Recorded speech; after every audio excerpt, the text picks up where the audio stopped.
बहुजन समाज से आने वाले 4 पत्रकारों को बेवजह झूठी एफआईआर लगाकर खासकर 307 के अंदर जेल में हमें डाल दिया गया और 22 दिन बाद हमारी जेल से रिहाई होती है।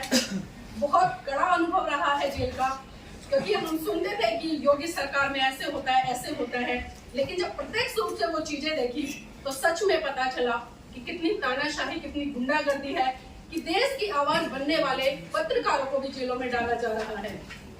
लेकिन एक सवाल मैं आप सबसे पूछना चाहूंगी, अगर बहुजन पत्रकारों को जेल में डाला जाए, क्या ये खबर है या नहीं है? खबर है ना? और ये खबर कौन दिखाएगा? क्या गोदी मीडिया दिखाएगा? गोदी मीडिया ने दिखाई, लेकिन किस तरह से? हमें आतंकवादी, इन्हें विदेश से फंडिंग होती है, इन्होंने तोड़ फोड़ की है, इन्होंने एक सरकारी कर्मचारी का गला दबाने का काम किया है, इस तरह से। लेकिन बहुजन मीडिया की अगर मैं बात करूं, इस बहुजन मीडिया से हम लोगों को उम्मीद थी, क्योंकि जेल में हम ये उम्मीद लगा रहे थे कि हमारी आवाज वो बहुजन मीडिया बनी होगी, क्योंकि हम बहुजन समाज से आने वाले पत्रकार हैं। लेकिन जब 22 दिन बाद हम जेल से छूटे और 24वें दिन हम दिल्ली पहुंचे, तो मुझे जानकर बड़ा आश्चर्य हुआ। लोगों ने एक ही सवाल किया कि अरे नीलम जी, इतने दिन से दिखाई नहीं दे रहे थे, कहाँ थे?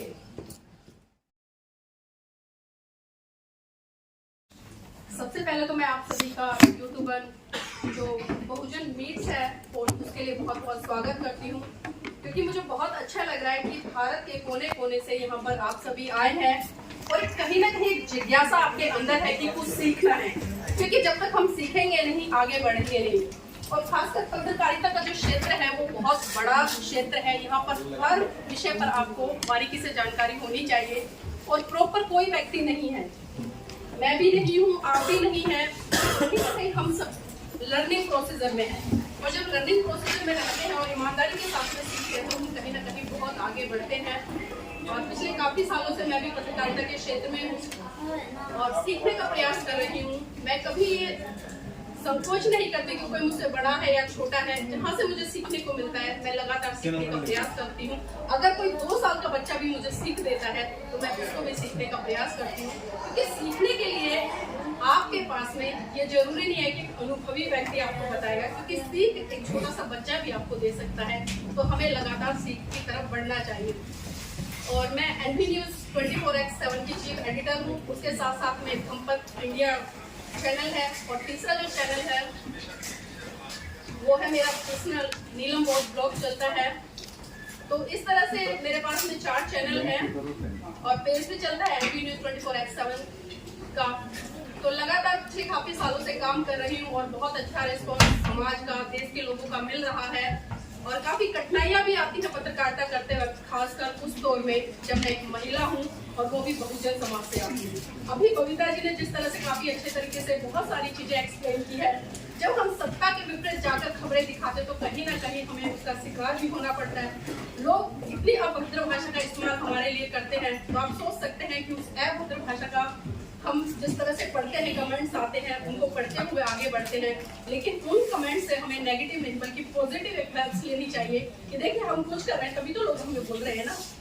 तो उसी दौर में अभी पिछले दिनों जिस तरह से उत्तर प्रदेश गोरखपुर में एक बहुत बड़ा आंदोलन था और उसी आंदोलन को कवरेज करने के लिए उनको बुलाया गया था, वक्ता के तौर पर भी उस कार्यक्रम में आमंत्रित थी। लेकिन कुछ हुआ कि वहाँ पर बहुजन समाज से आने वाले 4 पत्रकारों को बेवजह झूठी एफआईआर लगाकर खासकर 307 के अंदर जेल में हमें डाल दिया गया और 22 दिन बाद हमारी जेल से रिहाई होती है।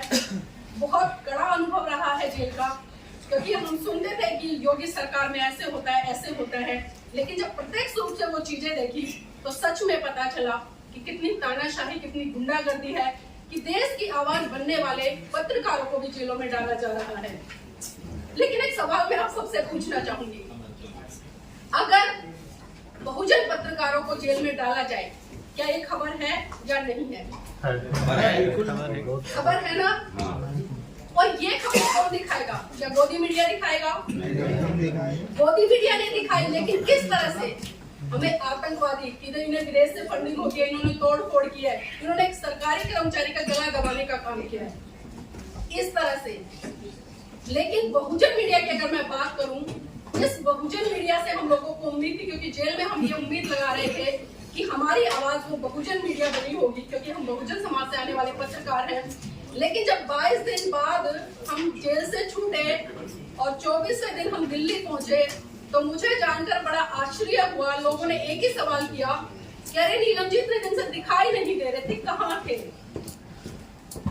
जबकि मीडिया में चल रहा था, प्रिंट मीडिया में चल रहा था, और जिन साथियों को पता था उन्होंने कोई भी सूचना सोशल मीडिया पर प्रेषित नहीं की। ये शिकायत नहीं है मेरी, लेकिन फिर भी कहीं ना कहीं ये चीजें मैं उन लोगों के लिए भी बोल रही हूँ। आज बारी मेरी है, हो सकता है कल को बारी आप लोगों की भी हो।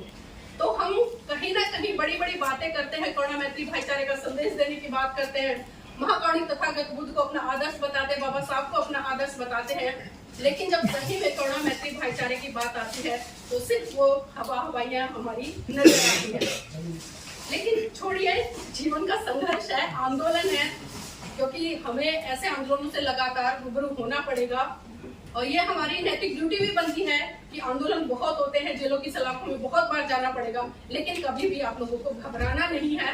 उतनी ही मजबूती के साथ में आप आगे आइए जितनी मजबूती के साथ में आप जाने से पहले काम कर रहे थे, किसी आंदोलन से पहले काम कर रहे थे, क्योंकि कोई भी घटना होती है वो हमें बहुत बड़ा सबक देती है।